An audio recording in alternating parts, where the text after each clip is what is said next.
ऋषि पंचमी व्रत कथा। जय गुरुदेव।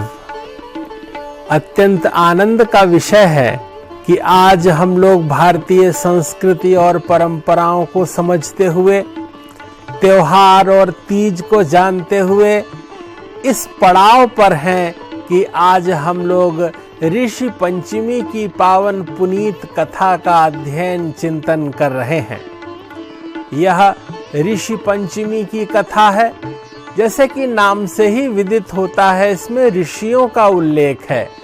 सप्त ऋषियों की कृपा प्राप्त करने के लिए, महर्षियों की, राजर्षियों की, ब्रह्मर्षियों की कृपा प्राप्त करने के लिए यह ऋषि पंचमी का व्रत किया जाता है। इस व्रत कथा को सुनने मात्र से व्यक्ति को पुनर्जन्म का बोध हो जाता है। यह पुनर्जन्म के बोध कराने के लिए, बोध प्राप्त करने के लिए एक उत्तम साधन के रूप में ऋषि पंचमी की कथा अत्यंत महनीय है। और यह भी कि जीवन में शुद्धि का संस्कार होना चाहिए। विशेष रूप से माताओं और बहनों के लिए यह अत्यंत प्रासंगिक है। हम हमारे नित्य के जीवन में अगर हमसे कहीं कोई चूक होती है तो ऋषि पंचमी की कथा का श्रवण करने मात्र से सभी पाप क्षय हो जाते हैं। हमारे जीवन में सहजता बनी रहती है। यह जीवन सहज आनंद के लिए है। यह तनाव के लिए नहीं है। यह मुक्ति के लिए है, उल्लास के लिए है, उत्सव के लिए है। प्रतिक्षण हमारे जीवन में प्रसन्नता व्याप्त हो, इसके लिए हम यह ऋषि पंचमी की कथा का श्रवण करने जा रहे हैं। अत्यंत प्राचीन काल की बात है। यह एक पौराणिक संदर्भ है कि राजा सिताश्व नाम के एक महान प्रतापी राजा थे, जो धर्म को जानने के लिए ब्रह्मा जी की शरण में गए। राजा सिताश्व जैसे जैसे ब्रह्मा जी के पास पहुंचकर प्रार्थना करने लगे, हे भगवान, धर्म क्या है, आचरणीय तत्व क्या है, व्यक्ति का व्यवहार कैसा होना चाहिए, हम कौन से ऐसे कर्म करें जिनका श्रेष्ठ फल हमें प्राप्त हो सके। इस तरह से अनेक विचार राजा ने जाकर ब्रह्मा जी के पास रखे। ब्रह्मा जी बहुत प्रसन्न हुए। उन्होंने कहा, यदि राजा इस तरह का संवाद करता है तो वह प्रजा वत्सलता से समर्पित होता होगा, अपनी राज्य में सभी को अपना मानता होगा और सभी के हित की कामना से प्रजा वत्सलता के कारण इस तरह के संवाद कर रहा है। यह बड़ा महनीय और बहुत अनुकूल बात है। ब्रह्मा जी प्रसन्न हो गए। उन्होंने बताया कि बहुत सारे कर्म ऐसे होते हैं जिनके प्रतिकूल फल प्राप्त होते हैं, उससे जीव को बचना चाहिए। प्रसन्नता मूलक आनंद प्राप्ति के लिए सतत क्रियाशील रहना चाहिए। एक समय विदर्भ देश में एक उत्तंक नाम के बड़े ही प्रतापी व्यक्ति हुए, एक ब्राह्मण हुए, जिन्होंने अपने जीवन को बहुत ही दिव्यता के साथ पिरोया हुआ था। उत्तंक ऐसे महापुरुष थे जो विद्वान थे, आदर्श थे, गुणी थे, सत्कर्म रत थे। उनके सारे जीवन में सरलता, दिव्यता और भव्यता थी। वे अत्यंत आनंदपूर्ण जीवन व्यतीत कर रहे थे। और उसी तरह से उनकी गृह स्वामिनी सुशीला अत्यंत पवित्र मन वाली थी। वो सतत गृह कार्य करती रहती थी। आगंतुक अतिथियों को बिना भोजन कराए नहीं जाने देती थी। दोनों ब्राह्म मुहूर्त में ही उठ जाया करते थे, नित्य नैमित्तिक कर्म करते थे, उपासना पद्धति से अपने जीवन को जी रहे थे। सारा जीवन बड़े ही सुख के साथ प्रेम से निर्वाह किया जा रहा था। समय बीत रहा था और उनके एक पुत्र हुआ जिसका नाम सुविभूषण रखा गया, अर्थात वह इतना भूषित था, प्रसन्न था, सुषमा थी उसमें, और सुंदर विभूषण से युक्त उस बालक के स्वरूप को देख करके ही उसका नाम सुविभूषण रखा गया। और उसके बाद उसकी एक छोटी बहन हुई, वह कन्या आ गई। घर में मानो उत्सव हो गया, घर पूर्ण हो गया था, चारों ओर आनंद और उल्लास छाया रहता था, सभी प्रसन्नता में निमग्न थे। धीरे धीरे दोनों की वय बढ़ती गई, बच्चे बड़े होते गए, और जब बच्चे बड़े हो गए तो एक समय की बात है, एक श्रेष्ठ वर की तलाश करने के लिए उत्तंक ने चारों ओर प्रयास किया। श्रेष्ठ विद्वान एक वर प्राप्त होने के बाद उत्तंक ने अपनी पत्नी सुशीला के साथ मिल करके प्रसन्नता पूर्वक अपनी कन्या का विवाह कर दिया। कन्यादान के अनंतर कुछ ही दिनों में दैव योग से अथवा दुर्योग से कन्या के पति नहीं रहे और वह कन्या विधवा हो गई, और विधवा होकर के अपने पिता उत्तंक के घर में रहने लगी। और उसके दुख से दुखी होकर उत्तंक किसी से कुछ संवाद नहीं करते थे, लेकिन उनका मन व्यथित रहता था। वे अपनी पत्नी सुशीला से कई बार कहते थे कि क्या कारण है कि अकस्मात हमारी युवा कन्या विधवा हो गई, वैधव्य को प्राप्त हुई। मन दुखित हो जाता था। यह सब विचार करके उन्होंने अपने मन में यह विचार किया कि इस संसार सागर में आसारता है, बहुत अधिक बंधन में ही कष्ट है, इसलिए वे घर को छोड़ करके नदी के तट की ओर प्रस्थान कर गए। पुत्र सुविभूषण को ही सब कुछ सौंप दिया और वहां एकांत निर्जन स्थान में जाकर नदी के तट पर वन प्रांत के पास रहने लगे। लेकिन वहां अध्ययन चिंतन मनन करते हुए समय बीत रहा था। धीरे धीरे ख्याति बढ़ने लगी, विद्यार्थी भी उनके पास पढ़ने आने लगे, और वेद का ज्ञाता जब पढ़ाता है तो उसको प्रसन्नता प्राप्त होती है।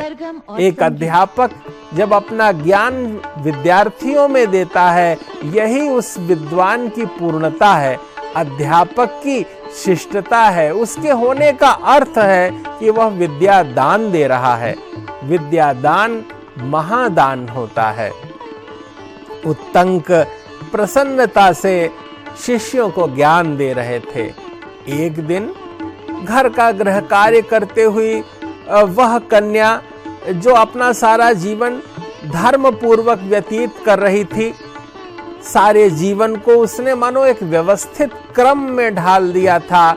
उसके पति का न होना भी उसके जीवन में निरंतर धर्म कार्य में संलग्नता का मानो हेतु हो गया था। वह ऐसे नित्य प्रति व्यस्त रह करके गृह कार्य करती रहती थी। लेकिन एक बार थक कर एक शिला पर उसकी आंख लग गई और वह कन्या सो गई। शिष्यों ने देखा कि उस कन्या के शरीर पर कुछ कीड़े लगे हुए हैं। जैसा ही शिष्यों ने देखा, आकर गुरु माँ को बताया। गुरु माँ ने गुरु को उत्तंक ऋषि को यह बात बताई। दोनों व्याकुल हो गए। माँ तो विह्वल हो गई और अपनी बच्ची को लाकर उत्तंक ऋषि के सामने यह संकेत करते हुई रोने लगी कि क्या कारण है कि मेरे कन्या के शरीर में इस तरह ये कीड़े पड़ गए। एक तो असमय ही इसका पति संसार से चला गया, दूसरे इतनी अल्प वय में ही क्या कारण है कि इसके शरीर में कीड़े पड़ गए। तब उत्तंक मुनि ध्यानस्थ होते हैं। ध्यान की अवस्था में भगवदीय चिंतन करते हुए जब वह जागृत, स्वप्न और सुषुप्ति से ऊपर जाते हैं, तुरीय और तुरीयातीत चेतना में पहुंचते हैं, भगवत चेतना और ब्राह्मी चेतना का जब उनमें स्पंदन होने लगता है, तब उन्हें भाव प्रकट होने लगते हैं, भविष्य दिखने लगता है, भूतकाल समझ में आने लगता है। उत्तंक मुनि आकुल व्याकुल हो गए। उन्होंने अपने नेत्र खोले। अपनी पत्नी सुशीला को बस उन्होंने बताया कि पूर्व जन्म में इसने ऋतुकालीन काल में ही, यह एक ब्राह्मणी थी, एक ब्राह्मण घर में जन्मी थी। घर परिवार के कार्य करते करते इसने सभी अन्नों का स्पर्श कर लिया, घड़े का स्पर्श कर लिया, शुचिता नहीं रखी, जिसके परिणाम स्वरूप इस जन्म में इसके शरीर पर इस तरह का कुपित प्रभाव दिखाई दे रहा है। उत्तंक की बात सुनकर के कन्या ने भी सहजता में अपना सिर झुकाया और यह संकल्प लिया कि अब हम यह जो भाद्रपद मास के शुक्ल पक्ष की पंचमी में यह जो ऋषि पंचमी की पवित्र व्रत कथा है, इसका उन लोगों ने अत्यंत भाव से पाठ किया, श्रवण किया, पूजन किया, ऋषि पूजन किया, सात्विकता से रहे, जिसके फलस्वरूप उनके जीवन में सहजता आ गई, पूर्व पापों का प्रायश्चित हो गया।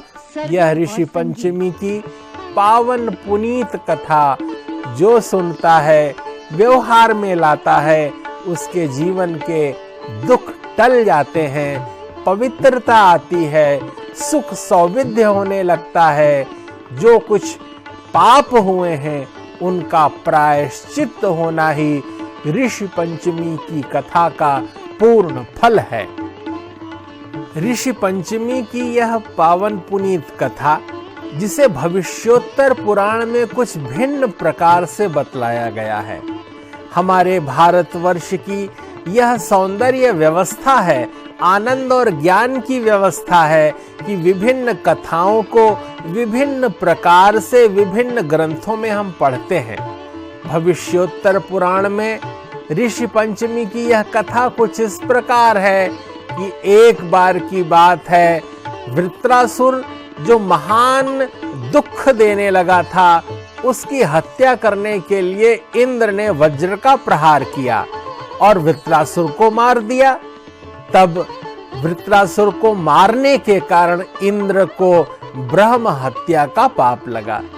चाहे कोई कितना ही बड़ा क्यों न हो और चाहे कोई कितना ही बड़ा आतताई क्यों न हो, अगर हिंसा होती है तो उसके पाप का फल भोगना होता है।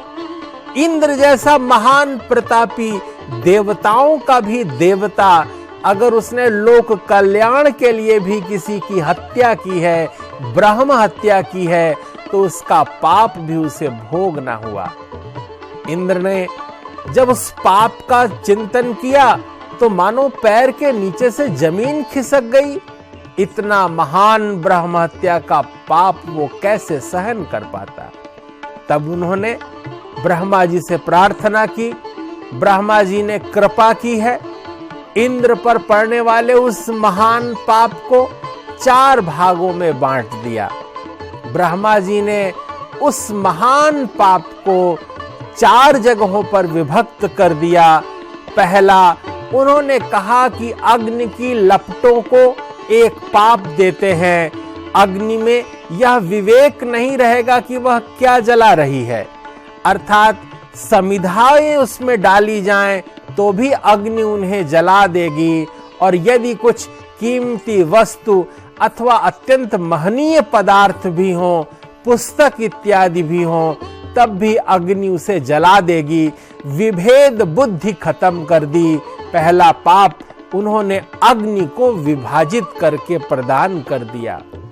ब्रह्मा जी ने पाप का दूसरा भाग नदियों में, बरसाती नदियों में फेन के रूप में दूसरे पाप को विभक्त कर दिया। मानो संसार में जब बरसात होती है तो नदियों में जल भर जाता है और विभिन्न नाले नालियों का जल नदियों में बहने लगता है और वह फेनिल झाग के रूप में दिखाई देता है।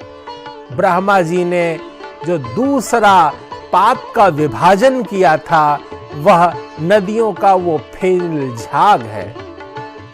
ब्रह्मा जी ने तीसरे विभाजन के रूप में पर्वतों पर वह पाप दे दिया और चौथा भाग जो उन्होंने बांटा है वह रजस्वला स्त्रियों के उन दिनों को, वे कष्ट के दिन, उन स्थितियों को वो मानो चौथा पाप विभाजित कर दिया, दे दिया।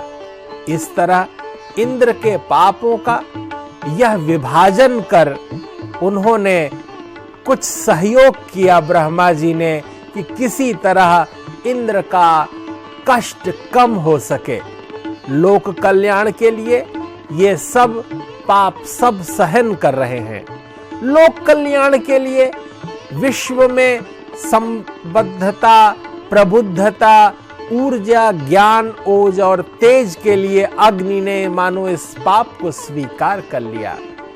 पर्वतीय उन ऊंचाइयों ने लोक कल्याण के लिए स्वयं को स्थिर कर लिया। नदियों के फेनों ने लोक कल्याण के लिए पाप को मानो समाविष्ट कर लिया और ऊपर ऊपर बहा दिया।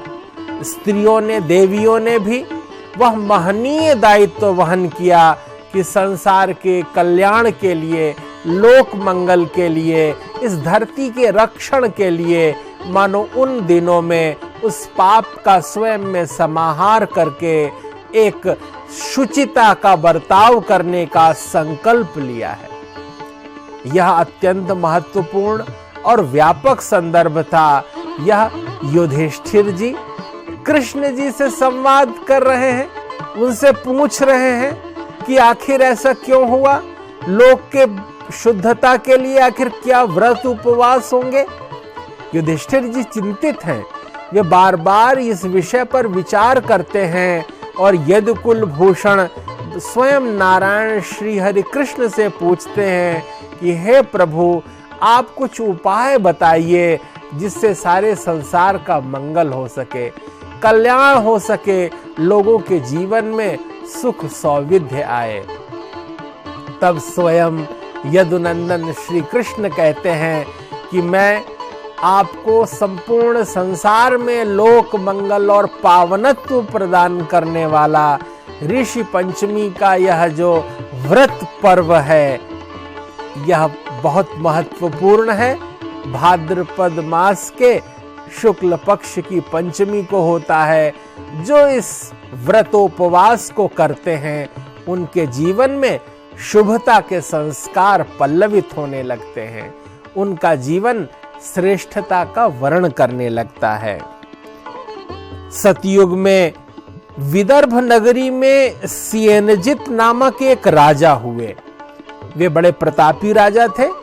उनके राज्य में सभी कुछ अनुकूलता थी, कहीं कोई दुख पीड़ा नहीं थी, सभी अपना अपना कार्य करते थे। और विदर्भ क्षेत्र वो भारतवर्ष का मध्यवर्ती क्षेत्र है जहां पर संस्कृतियों का पल्लवन हुआ, जहां गूढ़ विचारों का उद्बोधन हुआ, जहां ज्ञान का निरंतर उद्भाव सतत होता आ रहा है, वह यह विदर्भ क्षेत्र भारत का मध्यवर्ती क्षेत्र था।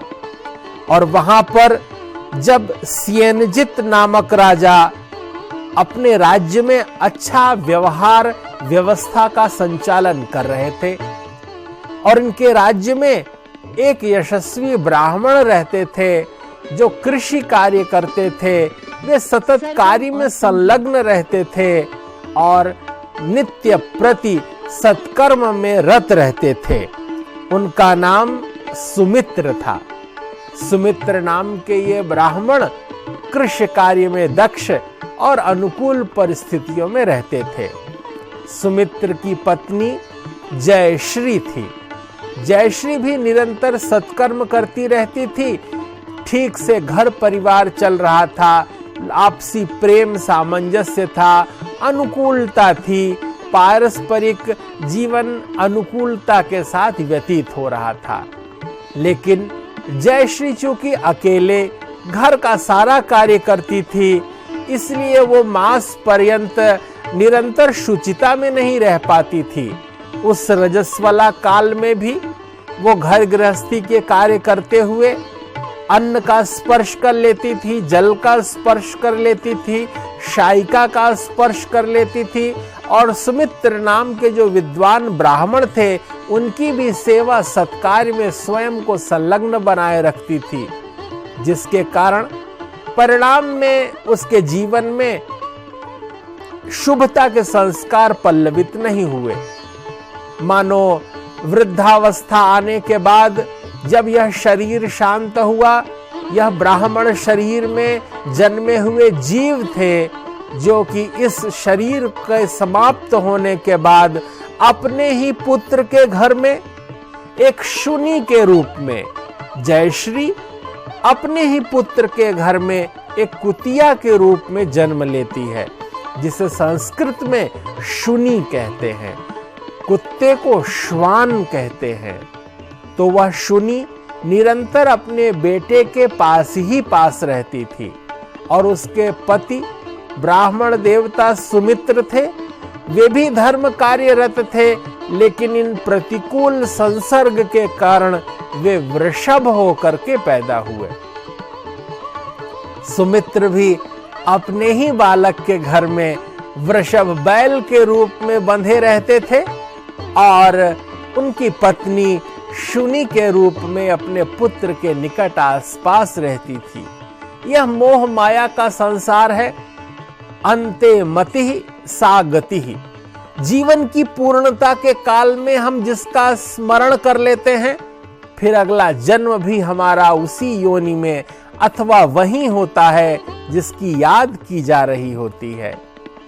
ब्राह्मण और ब्राह्मणी अपने इस जन्म की पूर्णता के बाद, चाहे वो शुनि के रूप में जन्मे हो या वृषभ के रूप में जन्मे, लेकिन उसी घर में जन्मे थे और वहां पर उनका जो बालक था वो अत्यंत धर्मप्राण था, निरंतर नित्य नैमित्तिक कर्म किया करता था और उसका नाम सुमित था। सुमित निरंतर धर्म कार्य में लगा रहता था। श्राद्ध पक्ष में निरंतर वह श्राद्ध क्रिया करता था। जब वो अपने माता पिता के निमित्त भी श्राद्ध करने लगता, तर्पण करने लगता, तब शुनि और वृषभ अपलक नेत्रों से अपने संतान की ओर देखते रहते थे, मानो मेरा पुत्र मेरे लिए जलांजलि दे रहा है, हाथ में तिल लेकर तिलांजलि दे रहा है, शुभ और मंगल कर रहा है।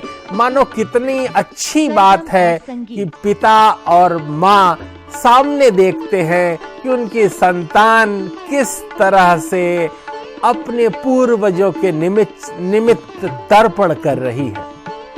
यह तर्पण का दृश्य देखकर उनकी नेत्र विभोर हो जाया करते थे। और बस एक दिन की बात थी, सुमित अपने माता पिता के लिए तर्पण करने जा रहा था। श्राद्ध का भोजन तैयार हो रहा था।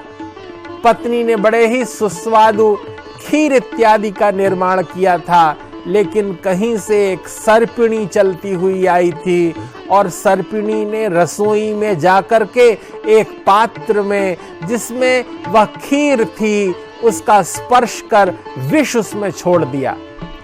शुनि वो कुतिया के रूप में मां देख रही थी कि इस खीर में अब विष मिल गया है, मेरा पुत्र कुछ ही देर में यहाँ ब्राह्मण आएंगे, ब्राह्मणों को भोजन परोसा जाएगा, या खीर परोसे जाने के कारण ब्राह्मण मृत्यु को प्राप्त हो जाएंगे और अकारण ही मेरे पुत्र को ब्रह्म हत्या का पाप लगेगा। मां का हृदय होता है, द्रवीभूत हो गया। मानो वो कुतिया के शरीर में भी रहकर के मां वत्सलता से भरी हुई थी और उसने देखा कि उसकी बहू देख रही है और बहू के देखते देखते ही वो गई है और जिस पात्र में खीर था उसको छू लिया उसने, उसको टेढ़ा मेढ़ा करके अपना पैर उसमें लगा दिया। बहू ने तो यह देखकर क्रोध में वो आग बबूली हो गई, मानो वो खीर फेंक दी, जलती हुई लकड़ी भी उठा करके उस कुतिया पर प्रहार किया है। मां अत्यंत चीत्कार करती हुई वहां से भगी है, लेकिन उसने आज ब्रह्म हत्या के पाप से पुत्र को बचाया।